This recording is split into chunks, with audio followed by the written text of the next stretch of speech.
But yeah, everybody, it's true. They became like a mainstream, and people were into it. So anyway, but like, okay, so then when was the turning point for you? Like, when did you start going, okay, I'm kind of digging it. That's a good question. Because I remember, I had a bad attitude about Enter Sandman. I didn't care. I was like, whatever, it's a rock song. And then, which is weird, right? Because it sounded great, but I really didn't care. And then Unforgiven, I think, was next, if I recall. And I was like, I was like definitely intrigued with Unforgiven, but I was just like, well, listen to how he's singing in the chorus, like, you know what I mean? Listen, but I was definitely intrigued though, because it's an undeniable great song. Yeah. I don't know. Ironically, it might be Nothing Else Matters, because I was just like, that's a great song, and all the classical, finger picking guitar stuff. Being, a budding guitar player at that point, I was like, pfft. And then I started learning it. I was like, wow, this is really hard, but I did learn it.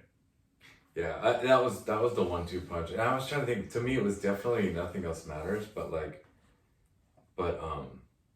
I think you're right. I think like I remember seeing the video for both. In fact, it was the video. So for both of them, I remember seeing Unforgiven, and honestly, I was kind of blown away. I was like, oh my god, that's just great melody. Like that's just beautiful stuff. And then the heavy's heavy.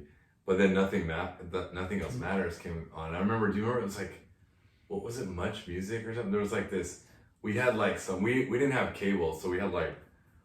It was like this grainy like station that we would get, and it wasn't even MTV. Do you remember that? Yeah, we didn't have MTV. But remember, like Body Count was on there, and like I remember like some cool shit was on there. Yeah. It was like Much Music or something like that. But anyway, it was like Channel 56 or something. Yeah, like that. something.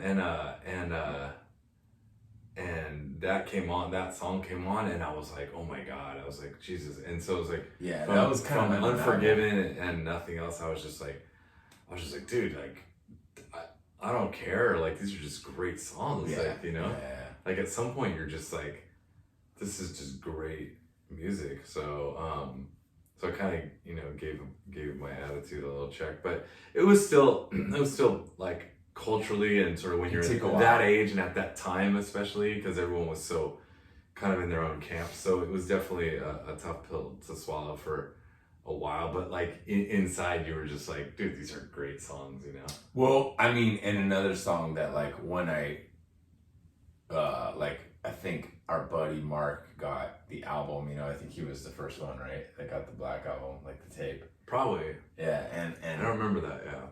But I remember when I because Mark got everything. When I heard The God That Failed, I was like, okay, this I'm behind. That was like one of the only songs I was really like, that's that one's rad. I mean, because that song probably could have been on like Injustice for All, maybe, Yeah. I don't know. Yeah. But anyway. Yeah, so that was our intro.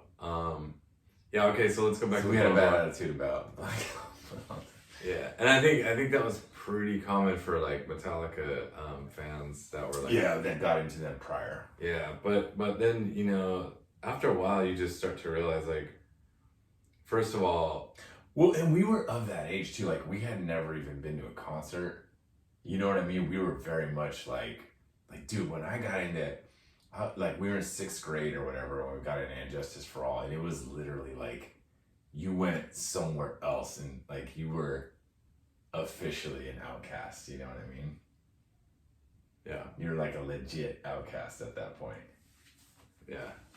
Like it was like, all right, I sold my soul, This is it now. This is the new path. This is my life. You're in. Yeah.